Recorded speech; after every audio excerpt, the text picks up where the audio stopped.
Good morning Hong Kong. Good morning Philippines. Yan po ang trabaho ko. Nag-aalaga ng ibon ngayon dito sa Hong Kong. Dati po, bata yung inaalagaan ko. Ito po si BJ.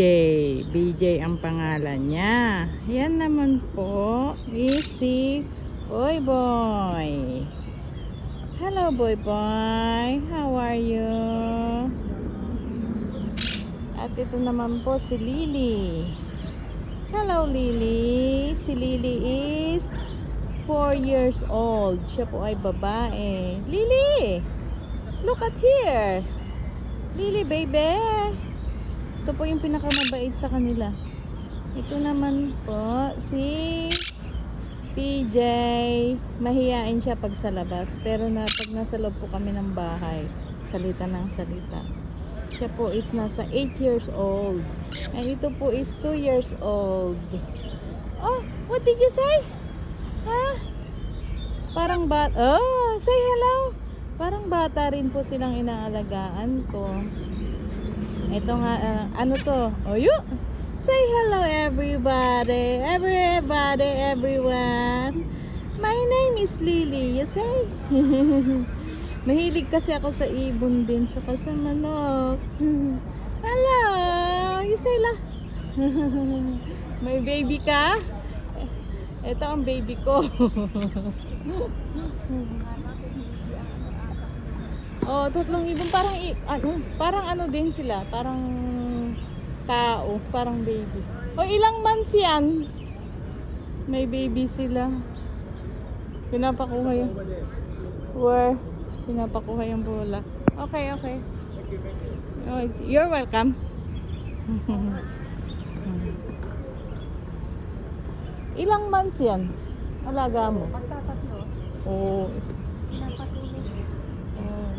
Anong lahi? Oh. Para makatrabaho ako.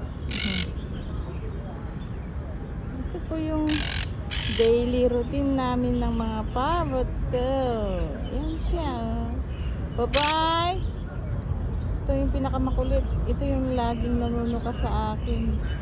Bye-bye. Look at here. Oh, you're dancing ah. PJ. Why you're so quiet at outside? Say hello. It's a parrot. Ganito po kami pag may sunshine. Alaga mo ba? Oo, ito lang alaga ako. Napakaganda naman. Makulit din sila, parang bata. Parang bata din. Walang tali yan. Oo. Walang tali. Pag nagtratrabaho ako, nasa shoulder ko din. Ganun. Parang tao din sila, parang baby din, nakakaintindi. Lalo na yung andun sa gilid. Nakakaintindi sila. Maaraw, ilang days kasi. Kinukuha yung mga pagkain. Hindi naman, nadisiplinahan ko naman.